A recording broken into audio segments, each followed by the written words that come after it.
Quando os judeus começaram a chegar em números crescentes no final dos anos 1800, críticos do sionismo às vezes afirmam que os judeus roubaram a terra. A verdade é mais complexa. A terra foi adquirida legalmente.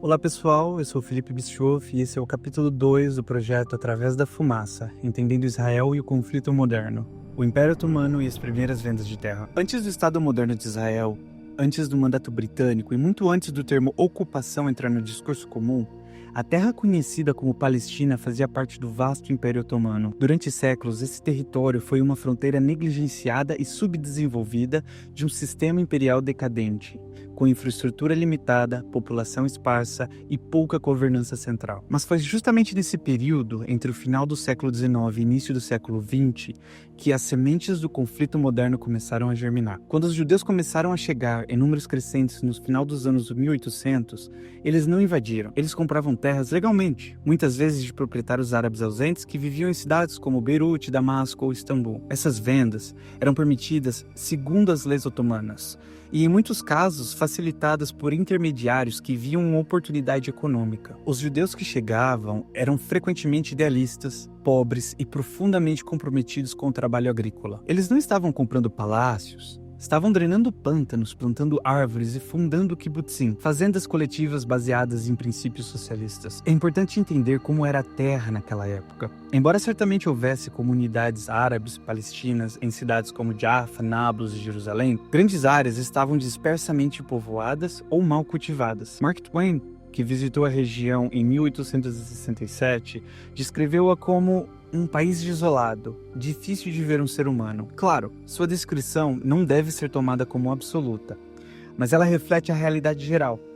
Não se tratava de um território movimentado e densamente habitado por camponeses e citadinos. Era uma terra amplamente negligenciada por seus governantes otomanos. Críticos do sionismo às vezes afirmam que os judeus roubaram a terra, mas os registros históricos não sustentam essa acusação. A grande maioria das terras de propriedade judaica, no início, foi adquirida por preços de mercado, e às vezes com valores altamente inflacionados. Na verdade, alguns inquilinos árabes foram deslocados não por colonos judeus, mas por seus próprios proprietários, que venderam as terras em busca de lucro. Isso não minimiza a dor do deslocamento, mas transfere a responsabilidade de uma conquista imaginária para as duras realidades de uma economia em mudança sob um império em declínio. A oposição árabe à imigração judaica começou a crescer, especialmente após a Primeira Guerra Mundial. Mas nas primeiras décadas, houve muitos casos de coexistência pacífica, trabalho conjunto e até admiração mútua entre judeus e árabes. A hostilidade não era automática.